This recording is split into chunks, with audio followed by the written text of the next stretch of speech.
China in many ways is a unique problem because it is a unique polity, it is a unique economy. And unless one tries to grasp that uniqueness and understand it, I think the judgments, the conclusions and possibly the policy prescriptions flowing out of it can be problematic. It's not just an Indian problem. Are you referring to the economic survey? No. I'm referring to the world's response to China. If today people are complaining about trade deficits with China, and we are too, why is that? Because decades ago, we all consciously chose to overlook the nature of Chinese production and the advantages which they enjoyed in a system where they got a level playing field with all the advantages that they brought to bear. So, my point is there is a general China problem. Do remember, Pranab, we are not the only country in the world which is having a debate about China.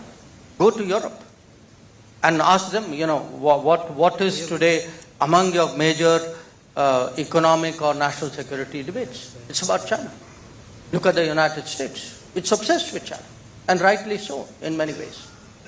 So the fact is, let's not make out as though it's only India which has a China problem. India has a China problem, a special China problem. When we approach the issue of China as a whole, Chinese trade with China, investment from China, exchanges of various kinds with China, we have to, if you neglect to take into account that this is a very unique country with a very different way of working, I think your basics start to go off track. So once you understand that, because there is a general problem with China as well as our own situation, all of you know we have a very difficult situation in the border for the last 4 years. I think the sensible response to it is to take the precautions which a country like India should be taking. Now, it has never been the government's position that we should not be having investments from China or doing business with China. It is that investment, because we are largely talking investments here. When it comes, trade is a different matter. I'm happy to talk about why we should be manufacturing more. But on the investments issue, I think, to me, it's common sense that investments from China would be scrutinized.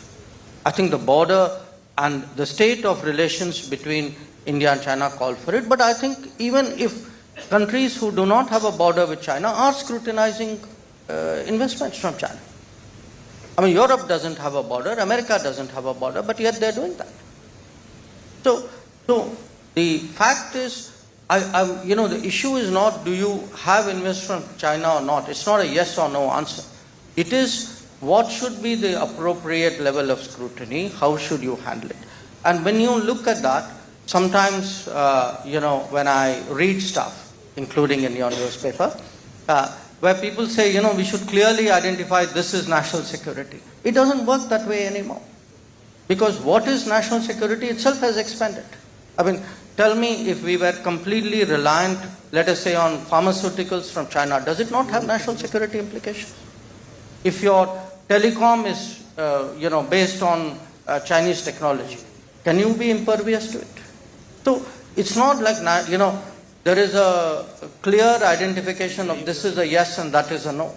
It's a much more complex factor. And in my view, at a certain level with certain countries in certain situations, the line between economics and security is a very thin line.